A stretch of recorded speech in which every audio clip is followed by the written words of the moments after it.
ntacyo nzigera mbura ndi kumwe n'uhoraho niwe unyiyoborera nzahora ndirimba ubudahemuka bwe.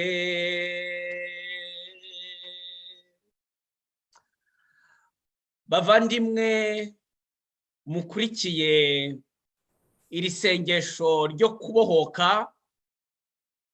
Kristu Yezu akuzwe aho muri hose ku isi. Chers frères et sœurs qui suivent cette prière de libération, Jésus-Christ soit loué là où vous êtes sur le monde. Imana ikunda abantu cyane nkuko tubibona mu ivanjiri yanditswe na Yohana umutwe wa 3 umurongo wa 16. Dieu aime beaucoup les hommes et ses créatures. Ngo Imana yakunze isi cyane kugeza aho itanga umwana wayo w'ikinege. Dieu a beaucoup aimé le monde jusqu'à donner son enfant unique. Kugira ngo umwemera wese atazacibwa. Pour que celui qui croit en lui ne soit pas condamné, ahubwo agira ubugingo bw'iteka, mais qu'il ait la vie éternelle. Ngicyo ikiduteye ishyaka n'ishema ryo kwinjira muri iri sengesho. C'est ça qui nous encourage à entrer dans cette prière. Kubera ko muri iri sengesho twemera ko ukwemera dufite muri Yezu Kristu gushobora kurokora abandi bantu benshi. Parce que dans cette prière, nous croyons que la foi que nous avons en Jésus-Christ peut sauver beaucoup de gens. Uyu munsi turakora ku kibazo gikomeye cyane. Aujourd'hui, on va travailler sur un problème difficile kiri ku isi yose, qui concerne tout le monde entier. Ikibazo cy'inzoga. Le problème de l'alcoolisme. Kuwa gatanu w'icyumweru gitaha tuzakomereza iki ni igice cya mbere, ariko kuwa gatanu w'icyumweru gitaha tuzavuga noneho n'ibindi biyobyabwenge, ariko uyu munsi turibanda ku nzoga. Vendredi prochain, on va parler d'autres drogues, mais aujourd'hui, on parlera de l'alcoolisme, de l'alcool. Abantu b'amahanga yose, ibyiciro byose,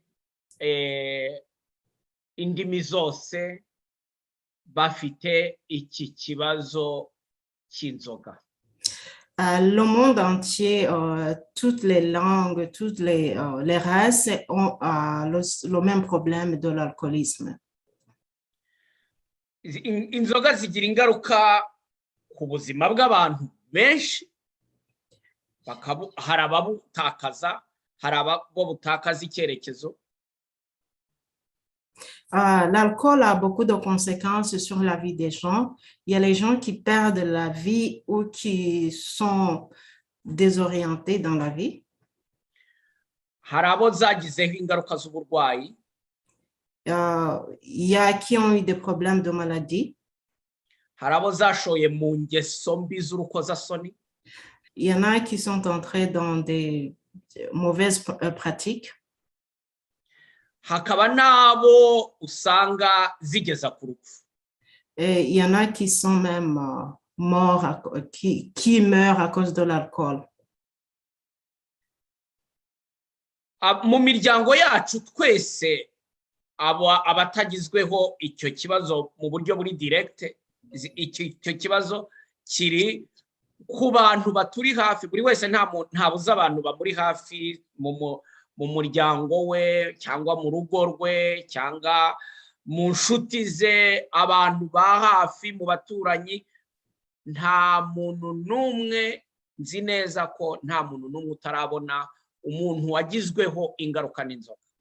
Nous tous, nous avons des problèmes, que ce soit dans nos familles ou dans les amis proches. Tout le monde a eu des conséquences de l'alcoolisme. Ijambo ry'Imana tugiye kumva La parole de Dieu que nous allons entendre riratwereka ko Imana ishaka kubohora abantu bahanzweho n'inzoga. nous montre que Dieu veut libérer les gens qui sont ancrés dans l'alcoolisme. Inzoga zishobora kuba ari uburwayi, L'alcoolisme peut être une maladie, bishobora kuba ari ingeso, ça peut être des habitudes, mauvaises habitudes. ariko nanone zishobora no kuba ari ibitero bya sekibi. Mais ça peut être aussi l'attaque démoniaque. Uyu munsi Nyagasani aragenderera abantu mu mateka yabo. Aujourd'hui, Dieu va visiter les gens dans leur vie ancestrale. Mu buzima bw'abantu banyuranye harimo impamvu zishobora kuba zarateye inzoga zinyuranye. Dans la vie des gens, il y a beaucoup de conséquences, de problèmes qui peuvent causer l'alcoolisme. Icya mbere ndagira ngo basabe kudacira urubanza umuntu mubona wagizweho ingaruka n'inzoga mutaramenya ikibitera. Premièrement, il ne faut pas juger. Je vous demande de ne pas juger les gens qui sont alcooliques avant de savoir pourquoi ils le sont. Kubera ko tugiye kubona ko mu bintu binyuranye bishobora gukomokaho inzoga, ubusinzi, hari igihe usanga abantu bari victime, hari igihe usanga abantu ari inzirakarengane. Parce que voyant qu'il y a beaucoup de causes de l'alcoolisme, il y a beaucoup de gens qui sont innocents. Ngiye kubaha urugero ko ahantu hambere hashobora guturuka ubusinzi ari mu bintu umuntu atagizeho uruhare. Je vais vous donner un exemple montrant que l'alcoolisme peut venir des causes que la personne n'a pas eu venant d'une origine inconnue. Ndabaha urugero rw'umwana ushobora gusamwa nyina yasinze cyangwa se ise yasinze cyangwa se ushobora gusamirwa mu ifatwa ku ngufu. Je vous donne un exemple d'un enfant qui a été conçu alors que la maman était ivre ou le papa ivre ou une fille violée. Cyangwa se abana bakomoka mu muryango utunzwe n'inzoga ku buryo bukabije. Ou bien des enfants venant de familles alcooliques. Umwana akavuka bamuhoresha inzoga bamuha mu muheha,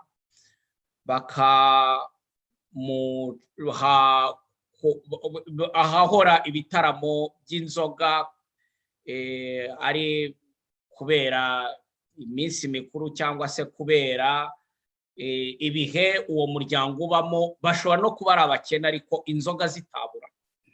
Les familles où l'enfant, on donne de l'alcool à l'enfant quand il pleure ou il y a d'autres problèmes, où vraiment l'alcool est quelque chose d'habitude dans la famille.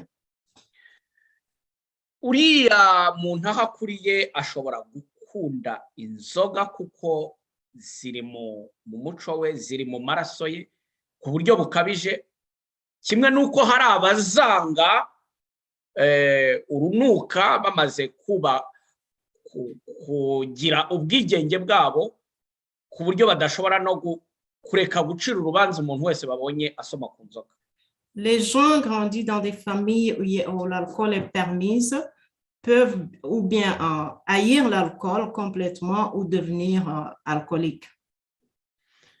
Urwo n'urugero naberekaga rw'umuntu ushobora kugirwaho ingaruka n'inzoga ariko atari ukuvuga ko ari we wabigizemo uruhare, ariko izo ngaruka zikamukurikirana. Ça, c'est un exemple des personnes qui sont devenues alcooliques à cause de tous ces problèmes venant d'ailleurs.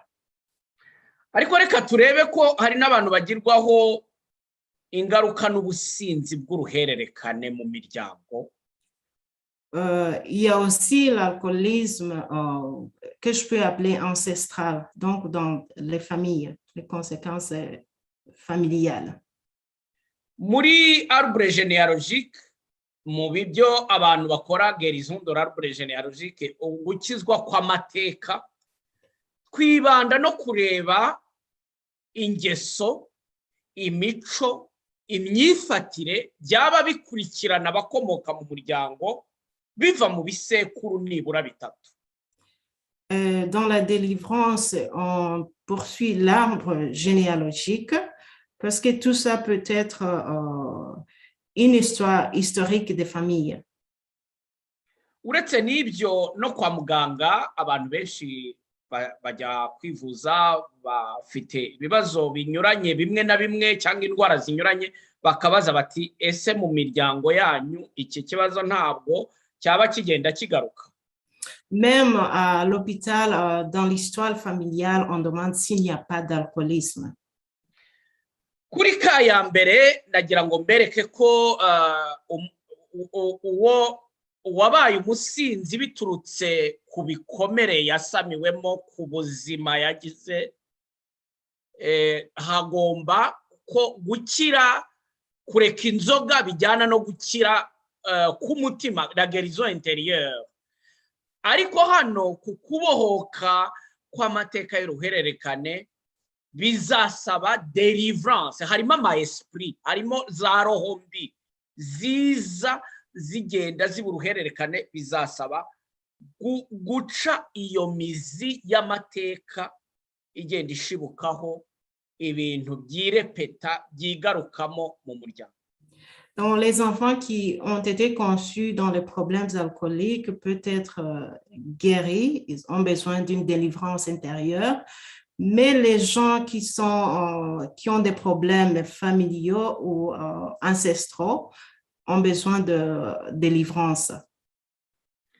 Murumva rero harimo ibintu by'ibanze iyo tureba ko umuntu afite ikibazo cy'ubusinzi, bituganisha ku kureba amateka ubuzima bw'uriya muntu bwubakiyeho ni mateka ki.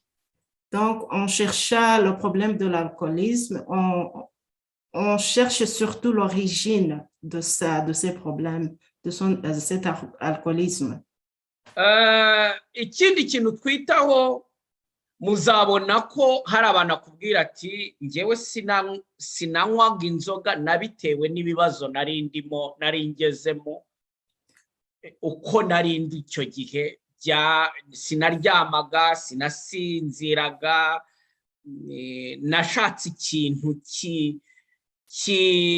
kinyibagiza. Il y a des gens qui disent qu'ils ont bu à cause des problèmes, les gens qui ont le stress, qui cherchaient des choses pour les calmer, comme un calmant.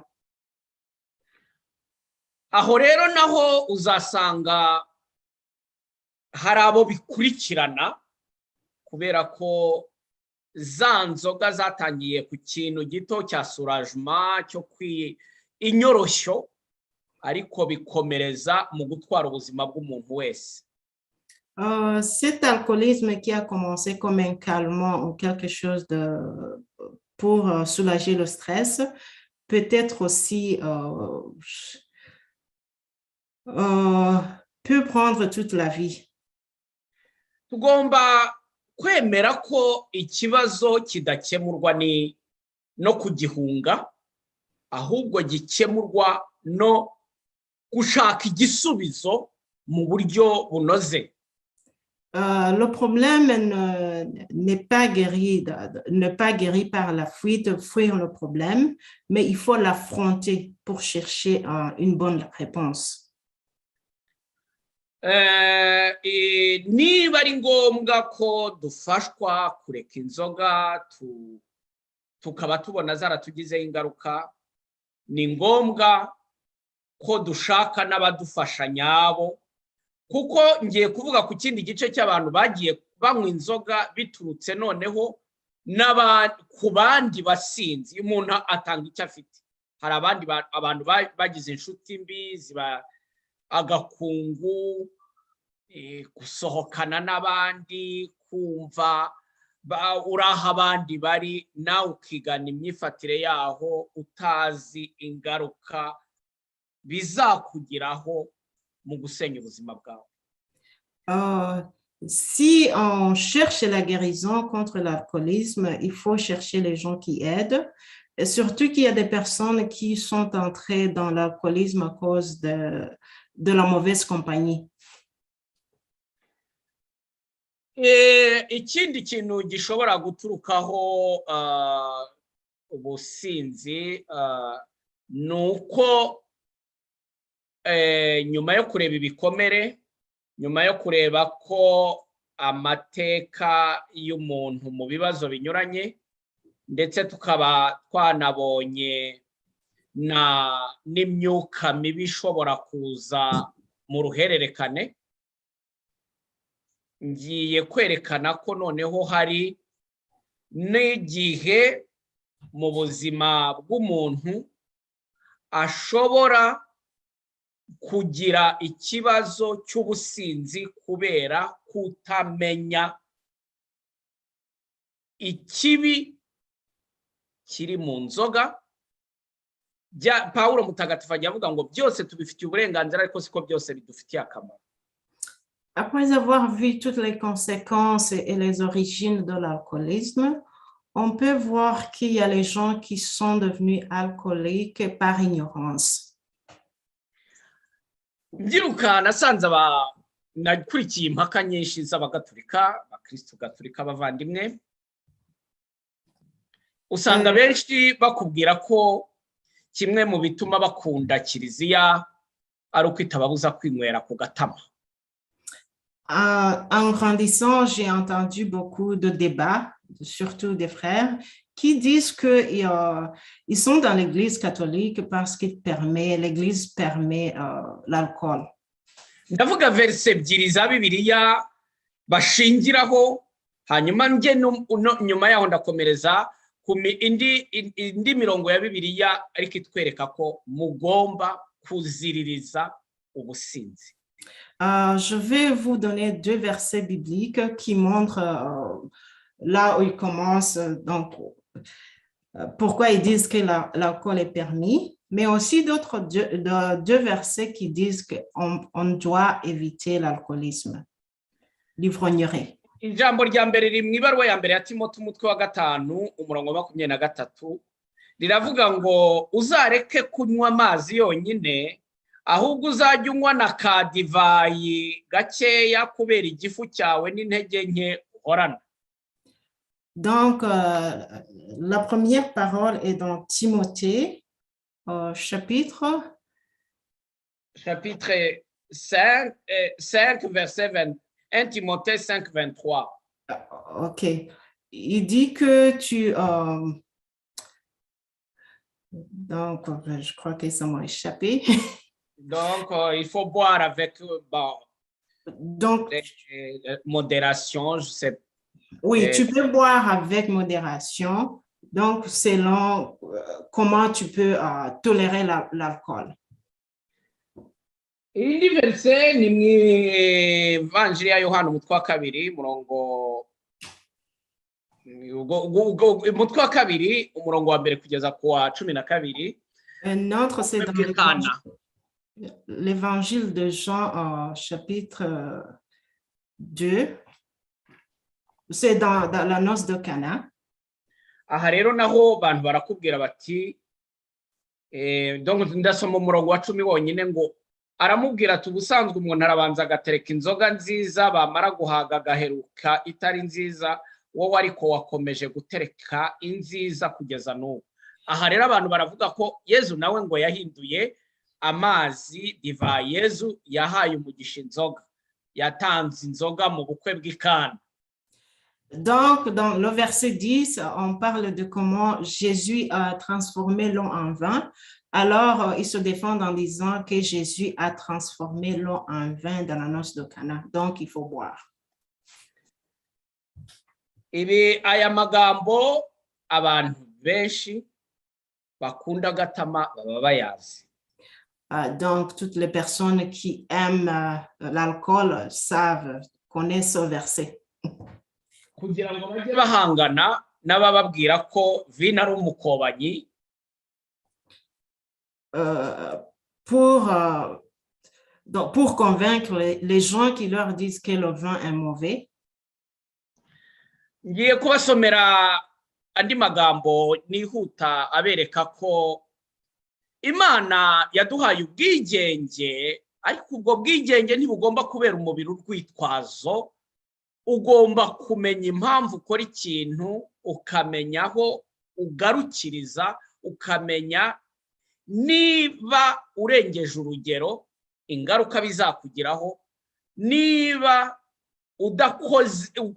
udakoresheje ikintu mu buryo bwacyo. Mwese murabizi, umwana ufashe mu bugi bw'icyuma kiramutema, ntabwo kimutema kuko cyari kumutema, yashoboraga kugikoresha ariko yagifashe nabi. Nous savons tous que Dieu nous a créés libres, mais cette liberté ne doit pas nous amener à faire le mal, donc à prendre des choses qui ne sont pas vraiment, qui vont nuire à notre vie et à la société.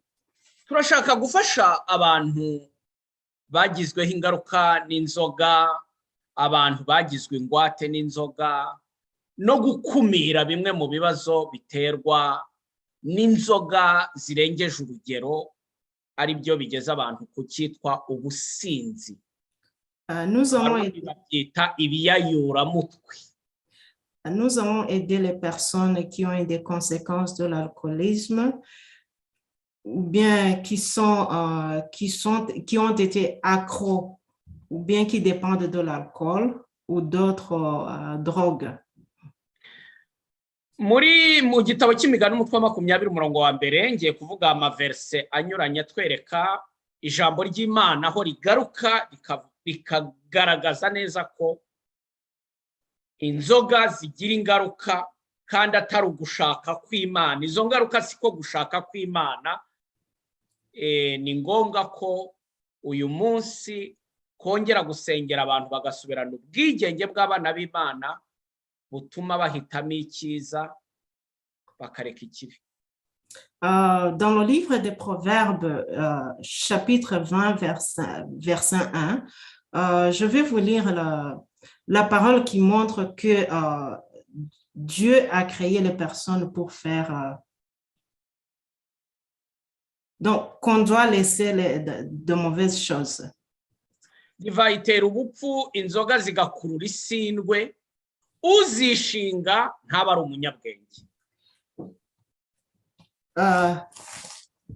Le vin peut amener de mauvaises choses.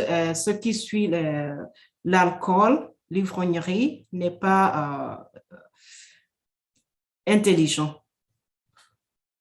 Iki kirakwereka ko inzoga zishobora gupfukirana ubwenge bw'abantu benshi mwari muzi, bari abahanga, bari kuzagera ku ntego z'ubuzima zigera abantu kure, ariko kubera gusinda, kwishinga inzoga, kubera isindwe bikabangiza. Indi verse ijyanye na 21 umurongo wa 17, ukunda amaraha azatindahara, ukunda divayi n'amavuta ntazakira. Inzoga zishobora gutera ubukene. Donc, celui qui aime les choses luxueuses va s'appauvrir et puis le boisson peut causer la pauvreté. Muri Bibiliya reka dusome mu gitabo cy'ivugururamategeko umutwe wa 21 umurongo wa 17, muraza gusangamo ko inzoga zitera abana kuba ibirara n'ibyigomeke. Dans le livre de Deutéronome, le chapitre 20, verset 20. OK. So l'alcool peut causer la débauche aux enfants. ou la délinquance.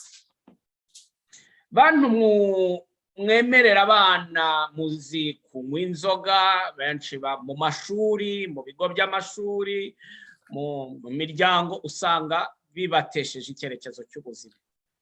Les gens qui permettent les enfants à boire de l'alcool, surtout à l'école ou à la maison, ça désoriente les enfants. ariko nimubona mu gitabo cy'intangiriro umutwe wa 19 murongo wa 30 kugeza kwa 35 ho murabona amarorerwa. Dans le livre de la Genèse, chapitre 19, verset 30 jusqu'à 35. OK, 30 à 35. Murasanga Loti kubera ubusinzi yaragiranye ubusambanyi n'abana be barabyarana. Vous allez voir que Lot, à cause de l'ivresse, il a couché avec ses filles et ils ont eu des enfants. Il a été enivré et il a eu des enfants avec ses filles. Murumva ahantu mwese mwigeze guhura n'umuntu akubwira ati ibi bintu sinzi igihe byambereyeho, sinzi ukuntu nabikoze, sinzi icyabinteye. Abantu benshi amadega menshi abantu bazakubwira ngo nari nasinze. Donc, beaucoup de personnes font des choses qui ne se rappellent même pas et disent qu'ils ont, en général, quand ils sont ivres. Mu Banyaroma umutwe wa 13 umurongo wa 13 n'uwa 14. Romains 10, verset 13 à 14. Batwereka ko ubusinzi bushobora no kugeza abantu kubitera soni. Donc, l'ivrognerie peut amener la personne à des choses honteuses. Intonganya. La dispute. Ubusambanyi. La fornication ou l'adultère. Ubusambo. Kwambura. Donc, la gourmandise ou bien l'endettement. Niyo mpamvu mu ibaruwa ya mbere y'Abanyakore n'umutwe wa 6 umurongo wa 9 n'uwa 10. C'est pour cela dans l'épître aux Corinthiens, chapitre 6, verset 9 à 10. Batwibutsa ko buri muntu wese ari ingoro y'Imana. On nous rappelle que nous sommes tous le temple de Dieu. Ni nayo mpamvu uyu munsi tugiye gusenga kugira ngo iyo ngoro y'Imana isohokemo imyuka mibi n'ibindi byose biyangiza bikayihindurira imimerere ya nyirayo.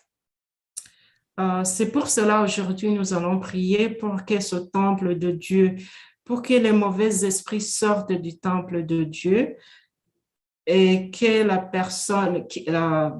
les mauvais esprits qui changent ce temple et que la personne change sa nature, sa vraie nature.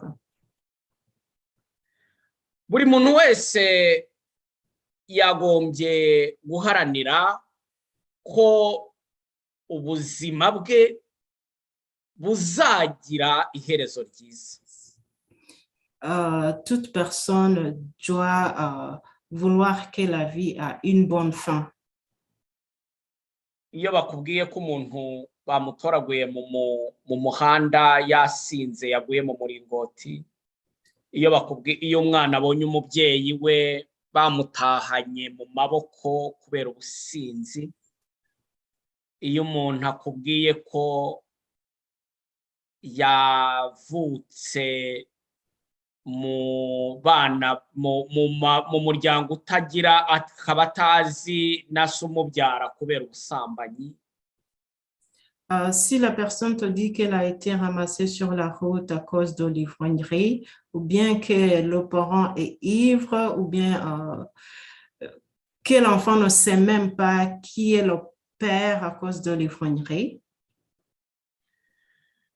mu ibaruwa ya mbere y'Abanyakore n'umutwe wa 5 umurongo wa 11 1 Corinthiens chapitre 5 verset 11 ndetse n'Abanyefeso umutwe wa 5 umurongo wa 18 Ephésiens chapitre 5 verset 18 batubwira ko divayi itera kwifata nabi.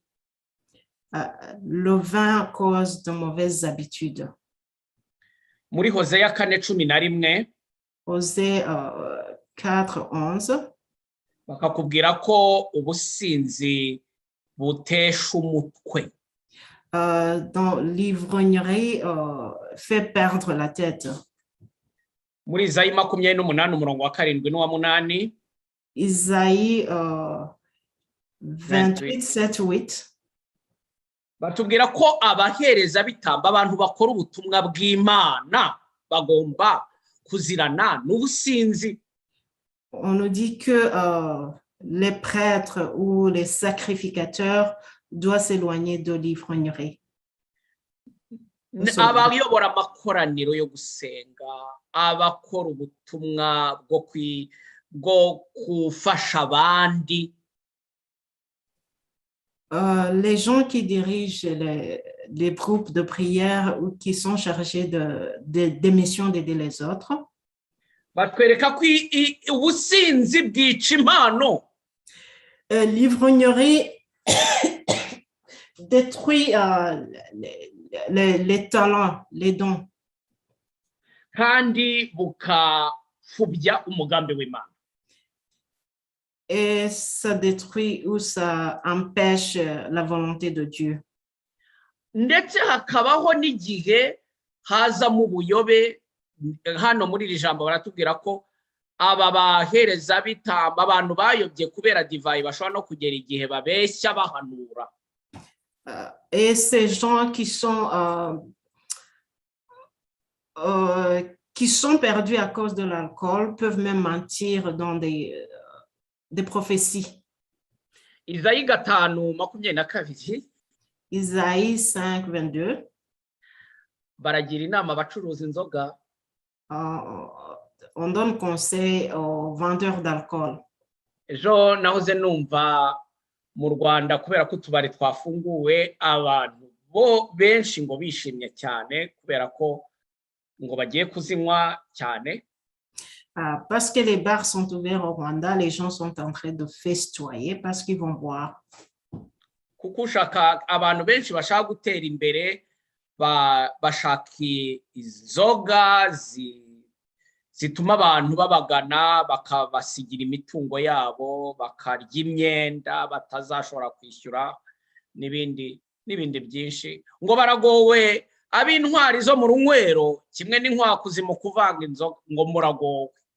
Donc, sont malheureux ceux qui sont des voyants dans des bars, dans l'alcool, des lieux d'alcool, parce qu'ils ne vont pas hériter le ciel. Nukwitondera ibintu dukora byose tubifitiye uburenganzira, ariko turebe ibigira ingaruka, turebe ibishora abandi mu byaha no mu byago, koye kubishyigikira niba twemera Imana. Donc, il faut être prudent dans des choses qu'on fait. Il faut voir s'il y en a qui ne perdent pas les autres. Isaïe 5:11-12 Isaïe 5:11-12 ngo nababyuka bashaka aho zahiye. Les gens qui cherchent là où il y a de l'alcool, qui se lèvent le matin pour aller chercher l'alcool. Ni kwande bapimye umuntu akabyuka ari ibyo, aho gutekereza kubyuka atekereza ikintu cyamugirira akamaro.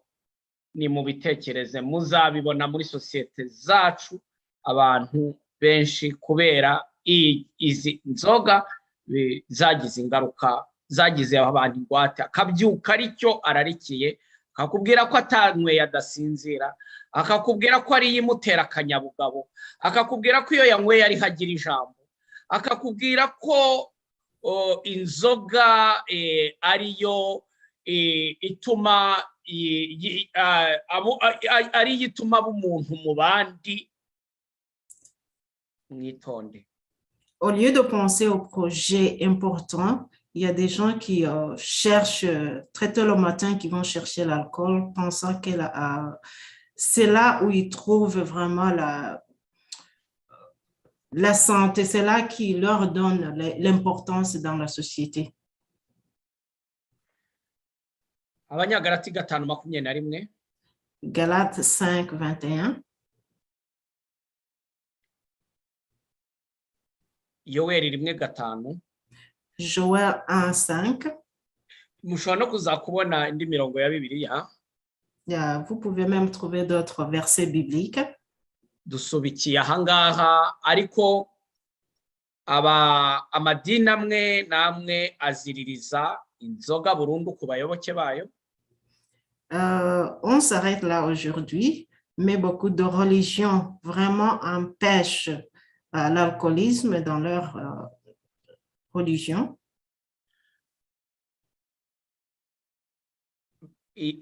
Nubwo baziziririza, hari abazinywa bihishe. Même si on n'en permet pas du tout, il y en a qui boivent en cachette. Hari abandi nanone bakubwira ko babifitiye uburenganzira. Il y a d'autres qui disent qu'ils ont la liberté de boire. Umwanzuro nabaha. La conclusion.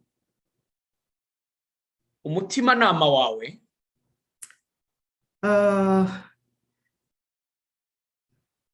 Donc, ton cœur peut... ugomba kukwigisha ikibi n'icyiza. Doit te montrer ce qui est bien, choisir entre ce qui est bien et ce qui est mauvais. Kandi mu buzima bwawe. Et dans ta vie. Ukirengera ingaruka z'imyifatire yawe. Tu dois supporter les conséquences de ta conduite. Uyu mwanya tugiye gusengera abantu bagizweho ingaruka n'inzoga. Aujourd'hui, nous allons prier aux personnes qui ont eu des conséquences de l'alcool, dont l'alcool a...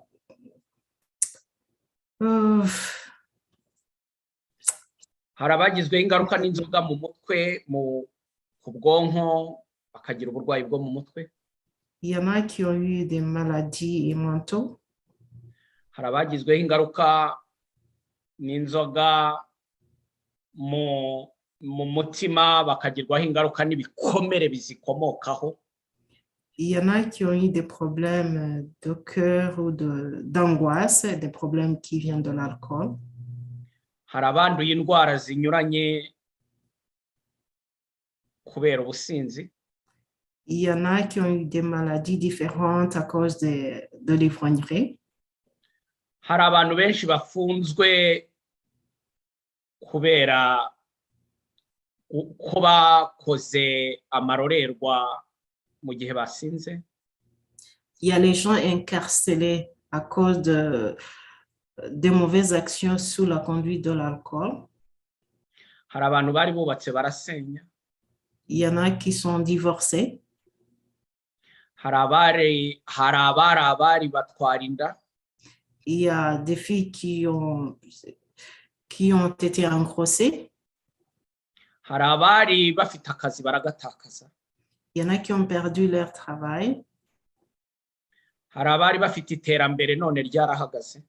Il y en a qui avançaient vraiment, qui étaient bien, mais qui sont maintenant dans de mauvaises conditions. Hari abanyeshuri benshi basubira inyuma mu bwenge. Il y a beaucoup d'étudiants qui reculent, qui perdent leur position à l'école. Hari abantu benshi bari abayobozi bagasiga amateka mabi hejuru y'ubusinzi. Il y a beaucoup de dirigeants qui ont laissé de mauvais exemples à cause de l'alcool. Hari abari abashumba b'intama baza gutsikira mu businzi. Il y a même qui étaient des prêtres, prophètes ou autres qui sont tombés dans l'alcoolisme.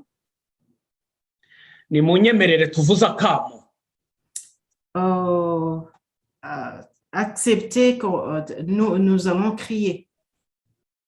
mutege ibiganza muramburira ibiganza ku bahanzweho bose n'inzoga. Tendez les mains sur toutes les personnes qui sont sous l'alcool, sous l'emprise de l'alcool. Hari abantu benshi barwaye mu mibiri bajugumira bagize ubumuga kubera inzoga. Il y a les gens qui tremblent, qui ont eu de l'infirmité causée par l'alcool. Nyagasani dutabare. Oh Seigneur, prends pitié du monde. Viens en aide au monde. Aka kanya kandi nimujye mu kwemera. Maintenant même entrer dans la foi. Kristo yaraducunguye kugira ngo amaraso ye atonyangire mu yacu.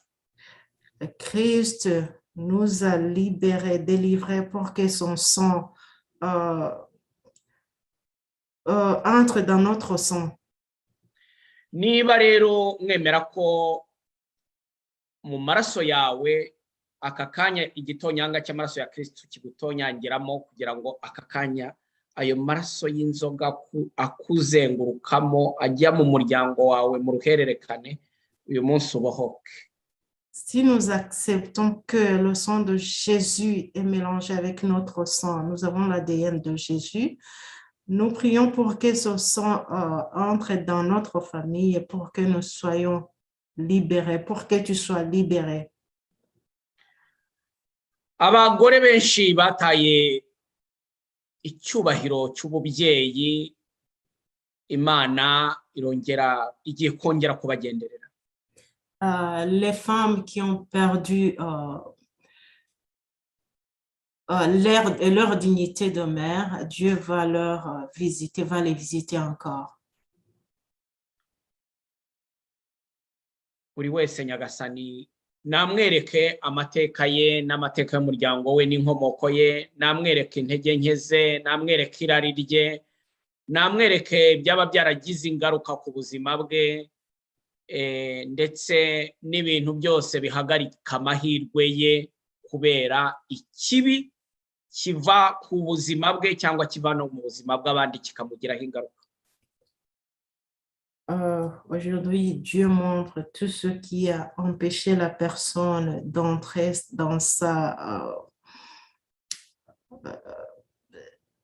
sa dignité, surtout causée par des problèmes des ancestraux, de mauvais esprits ou autres, et de prier pour que Dieu nous aide. Amen. Amen. Bavandimwe rero turi kumwe mu itsinda ryo gusabira abarwayi, muri aka kanya dutangire dusabire roho z'abantu banyuranye bari ku isi yose, bari mu buzima bunyuranye, bari mu byiciro binyuranye, bari mu bitaro binyuranye, bari mu nzu z'imbohe, mu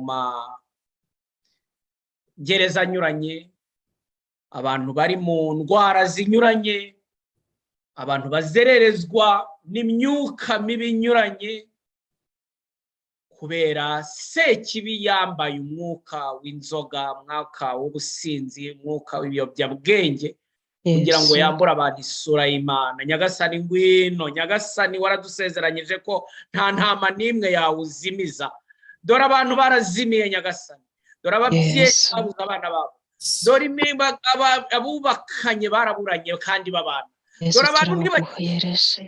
dore abantu baragambanirana, dore abantu bararyaryana, dore abantu baramburana, barahemukirana. Ububasha bwawe nibumanukire kuri iri koraniro, nibumanukire ku muntu wese Nyagasani uri muri iri sengesho n'urikurikira, kugira ngo roho amanuke, amanukire aho buri wese ari, amanukire mu mateka y'ubuzima, amanukire mu amanukire mu myuka mibi yakomokaho indwara n'ingaruka zinyuranye kubera ibiyobyabwenge, itsindwe mu izina ryawe Yesu Kristo. nakubonye wongera kubaka Yesu uri Imana, uravuze iti nimusenye iyo ngoro Yesu uri umukiza, no wubaka basenyutse Yesu urushoboye byose, imiterere n'imiterere abari guhinduka. izina ryawe rihabwa Yesu. Yesu ntawakwacu. Yesu. kubera abana bavutse bakavuka bafite intege nke kubera ko basa ari abasinzi na ba nyina ari abasinzi. Uyu Yesu. munsi bafite ibikomere byo kwitwa ngo nyoko yakubyaye, iso yakubyaye yasinze. Bafite izo ntege nkeya, sont malnutris, ils sont chétifs kubera igisekuru bavukamo, kubera état de santé ababyeyi bawe barimo. Nyagasani ndagusabye ngo abo bana ubarebane impuhwe, ko uyu munsi barababaye, uyu munsi ni abasinzi, uyu munsi ni mayibobo ku mihanda, uyu munsi nta byishimo, uyu munsi nta guseka. Nyagasani uri mwiza, Nyagasani uri Imana yacu, uri Imana ya buri wese. Akira mu maraso yawe aya maraso y'aba bana yabaye cyo kubera isindwe ry'ababyeyi babo. Uyu munsi amaraso watumeneye ku musaraba natonyangire ku yabo, nuko yongera yahumure, bagarukane imbaraga, bazagusingize, bagushimire ibyiza udahwema kubagirira. Singizwa Nyagasani.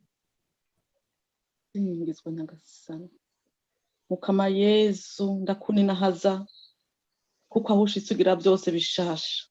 Mukama Yesu ndagukengurukiye ko muri kano kanya amaraso yawe atonyangiye agende yabohoye inyota y'inzoga mu bagore bari baje ngaha gusenga bakurikira n'abadukurikira ikiganiro. Uraberetse ko kuba umumama mu rugo ari ukutagira inyota y'ibiyovyabwenge, ariko ari kugira inyota y'ukwitaho ibyo ujejwe. Mukama Yesu ndagukengurukiye ko hariho n'abari bageze kure bagwaye diabete, hypertension kubera izo nzoga.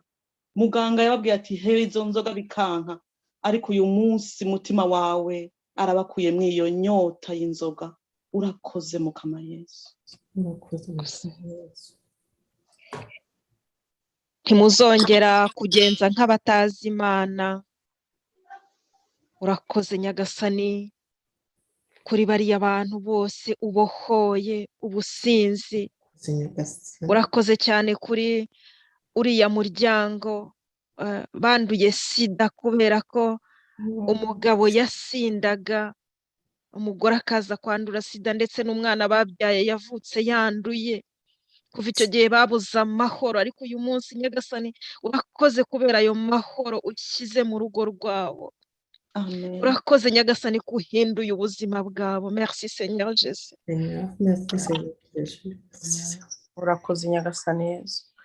Urakoze ku bantu bakomerekejwe n'ababyeyi babo kubera ubusinzi bari bafite, bagahora bumva bafite ipfunwe, ndetse bikaba byaragiye no mu bana babyaye, ugasanga ingo bafite zidatekanye, abo bashakanye badatekanye, bakomerekejwe n'ibyo bikomere by'inzoga.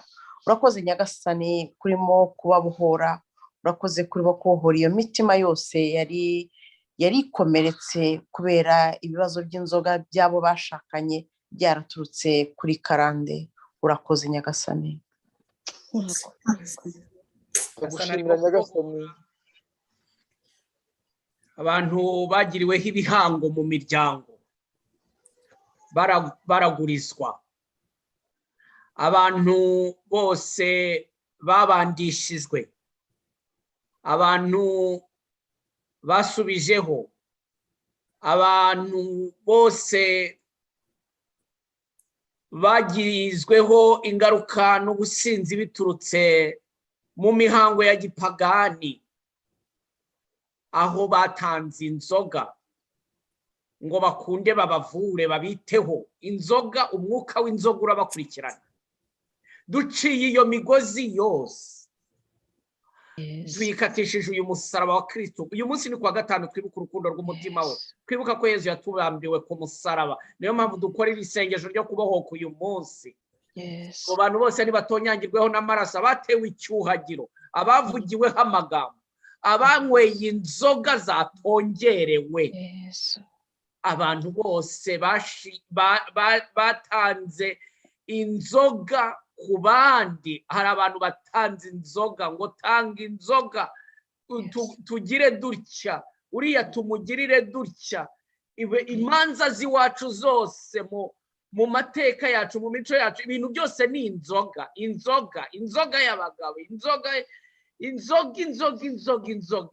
Nyagasani, ngwino uha abantu ubwigenge, ngwino ubohora abantu, ngwino Nyagasani, dore izo nzoga abantu baramukiramo, izo nzoga abantu bajyamo igihe cyose bagize ngo bashake gutuza, bagaturishwa n'inzoga.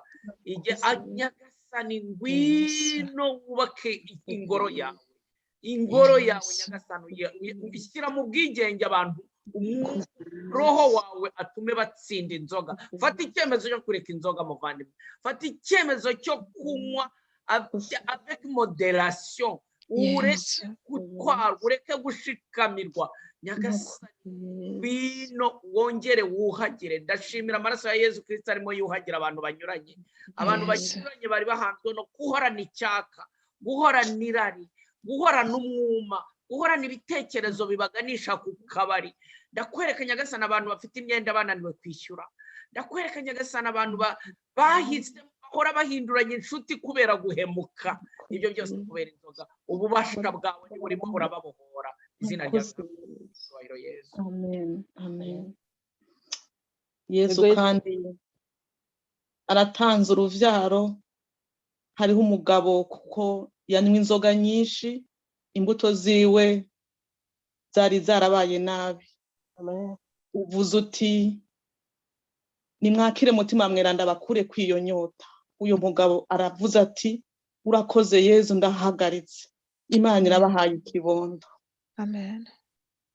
Umukama Yezu kandi yumvise amaborogo y'abantu benshi baje ngaha. Akaboregwe katuma umuntu agenda gusa, akaboregwe gatuma umuntu abana badafungura, akaboregwe gatera agahinda mu muryango. Umukama Yezu arejeje imiryango, aratanze amahoro. Tubisanga muri Galate 5 kuva kuri 19 gushaka kuri 24. Aratanze ivyo vyamwa biva kuri mutima mweranda. Amen. Merci Seigneur. Mukama ndakunahaza ko mu ijambo muri Marc 11 verset 2 uravuga ngo vous trouverez un anneau attaché que personne n'a encore monté, détachez-le et amène-le. Ndakunahaza ko hari imiryango ubohoye, ata numwe yarakironka ahaca. Hariho na famille bari baranse ko bagira mariage, ko bavuga ngo muri uriya muryango, ariko no musi uravuze ngo amène-le. Mukama aravuze ngo nibakunzanire, nibakunza, araje wenyene kubibohorera. Akira kubohoka uko Mukama aje uno munsi muri uwo muryango. Urakoze Yesu. Babohore koko, ndahamya iryo jambo kubera ko Nyagasani arimo arabohora abantu baziritswe, abantu baziritswe n'amateka yabo, abantu baziritswe n'inshuti zabo. Wewe wagiye mu nzoga yawe no mu wawe, wewe waboshywe n'imiryango yawe, wowe bibohesheje ibibazo byawe ubikemuza inzoga. Turakubohoye mu izina rya Yesu. Amen. Amen. Amen. Muri iri jambo ry'Imana ndibohoye mu izina rya Yesu. Ndibohoye, nirukanye inzoga, umwuka w'inzoga mu buzima bwanjye. Buri wese nasubiremo, nirukanye umwuka w'inzoga mu buzima bwanjye. Nirukanye umwuka w'inzoga mu muryango wanjye, mu buzima bw'umuvukanyi, mu buzima bw'abagenzi banje. Nirukanye umwuka w'ubusinzi, nirukanye umwuka w'ubusinzi mu rushako rwanjye, nirukanye umwuka w'ubusinzi mu mubiri. Tuvugana iminsi yose, tuganira iminsi yose, mu bavukanyi banje. Hariya Hariya Santa. horiya kirariya shaya hariya hina kamariya Santa karariya horiya hiriya shaya hariya sa horiya kimarariya siya takamariya horiya shaya takariya horiya maniya hiriya Santa karariya hariya kamarariya horiya shaya hina kamara Santa horiya kirare kinarariya hina mata. Horiya Nesani Kenya hariya hariya. Hariya hariya hariya. Horiya roho mbi w'inzoga sohoka sohoka muri abo bantu wagize ingwate. Yesu aragutegetse sohoka sohoka roho mbi w'inzoga. sohoka uyu munsi sohoka Zitera ubusazi sohoka roho mbi kuko w'inzoga zitera nta nguvu gifise ibisindwe roho mbi w'inzoga zibuza abantu gutekereza roho mbi w'inzoga zibuza abantu kubaho ubuzima bw'inshingano bahamagariwe roho mbi wazitiye akazi wambuye abantu akazi uteza abantu umenesheje aka kanya ntuzongera kugira uruhare ku bana b'Imana. Hallelujah. Amen. Rombi y'inzoga ibuza stability ku bantu. Hari abantu baronse stability kubera Imana ari nziza, Imana ari umukiza. Amen. Amen. Amen. Amen. Nyagasani akijije abana b'abakobwa. Amen. Abana b'abakobwa babaye viole bashutswe n'inzoga bakabasindisha. Be n'abadamu babikoreyeho bakaba batakibasha kubaka urugo rwabo batanezerewe. Abo bantu Nyagasani arabasanze ngo bave mu bwigunge n'ubwihebe bahorana bwatumye banga isi. Amen. Merci Seigneur. Merci Seigneur. Nyagasani kandi agendereye abantu bahamagariwe gukora umurimo w'Imana, ubu bakaba bari bagoswe n'inzoga, batari bagifite n'imbaraga zo gusenga kubera inzoga. Ndabihamya mu ijambo riri muri Timote wa mbere igice cya 6 umurongo wa 11.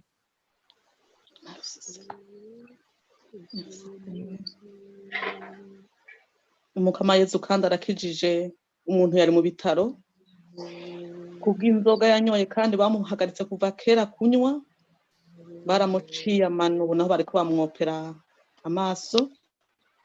Umukama Yesu aramukijije azosohoka ibitaro inyota y'inzoga yaheze. Hari umuntu wamenekaga umutwe igihe cyose atanyweye inzoga. Hari umuntu waburaga apeti igihe cyose atanyweye inzoga. Hari umuntu utashoboraga akazi igihe cyose atanyweye inzoga. Hari umuntu utasinziraga igihe cyose atanyweye inzoga, atasinze. Hari umuntu utashoboraga na rimwe kubaho agumye hamwe. Hari abajugumiraga mu mibiri yabo. Hari abafite isereri. Hari abumva amajwi. Hari abantu bagera bari barageze ahantu ho kureha. Abo bantu amazi n'amaraso byavuye mu mutima wa Yesu Kristo, yo soko y'impuhwe ahora atugirira. Yesu Kristo abagiriye impuhwe. Amen. Bamanukiyeho. Amen. Nyagasani aravuze ngo muhawe batisi mushya. Amen. Mwambaye Kristo. Amen.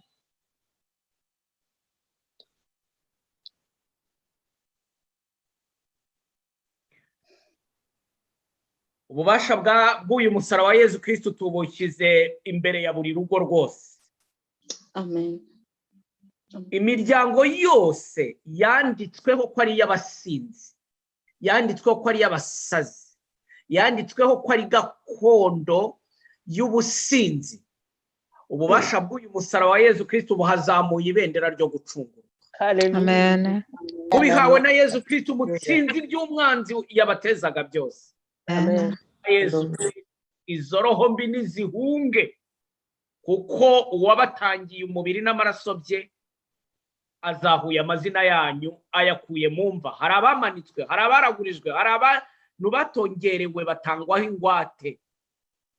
nyagasani Yezu Kristo abari baraheze ikuzimu arabazamuye, Amen. abatorongeraga mu kirere barabuze ubuzima buri hamwe agezamutse ku musaraba ngo abamanure, abari bafite ubuzima butagira icyerekezo ababereye inzira, Hallelujah. Amen. abari mu rupfu arabazuye, abari baratakaje umugisha n'amahirwe nyagasani yongeye gutanga imigisha Amen. benshi, ku miryango myinshi, ku buri wese.